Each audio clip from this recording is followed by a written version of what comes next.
Yurtimizda faxriylarga ehtirom ko'rsatish, ularga munosabat va ijtimoiy mas'uliyatni kuchaytirish borasida yana bir muhim qadam qo'yildi. O'zbekiston veteran jangchi faxriy va nogironlar birlashmasi hamda Davrfayz medikal tibbiyot klinikasi o'rtasida hamkorlik memorandumi imzolandi. Bu hujjat jangchi faxriylarimizga, ularning oilalariga bor mehr, e'tibor va qadr ko'rsatishga qaratilgan amaliy qadam. Memorandum doirasida faxriylar va ularning oila a'zolariga keng ko'lamli tibbiy xizmatlar ko'rsatiladi.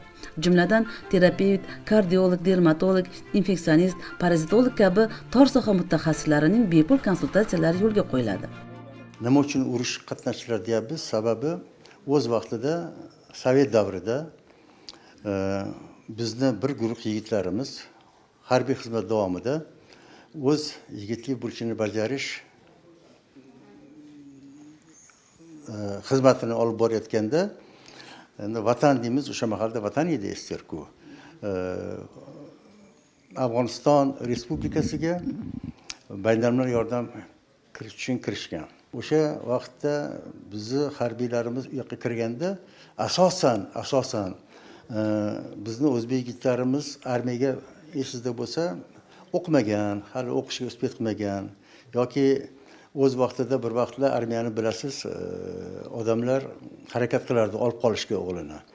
O'sha mahalda endi qo'lidan bir narsa keladiganlar olib qolardi. Bu yigitlarimiz hammasi oddiy oiladan asosan bo'lganligi uchun bular o'sha Afg'onistonda xizmat qilishgan. 1989-yilda ana shu jangovar harakati tugaganda, qo'shinlarni olib chiqish to'g'risida qaror qabul qilinganda, albatta bizning yigitlarimiz ham mana Termizda tantana bilan kutib olishgan, chiqishgan.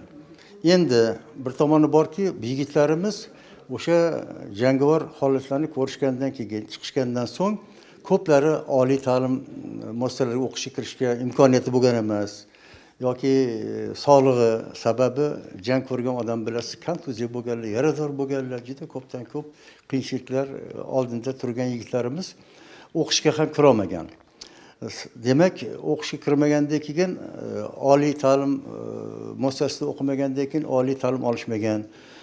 Ya'ni bir oddiy ishchi xizmatchi bo'lib xizmat qilishgan, qo'lida imkoniyati bo'lmagan, doim sog'liqni tiklashga yoki salomatlikni tiklashga yoki больницаlarda yotishga, gospitalga yotishga.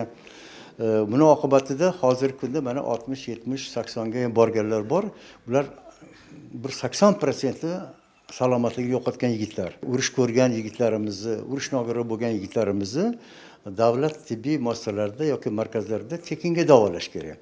Ammo lekin mana bu yerda ham juda ko'pdan ko'p qiyinchiliklar bor. Doim orderni o'z vaqtida olinmaydi yoki qayerga borsangiz hozir ko'rib turibsiz, meditsina, tibbiyot pulli bo'lib ketyapti. Analiz olish ham pulli, hammasi pulli. O'shaning uchun biz yigitlarimiz qurib yetmaydi.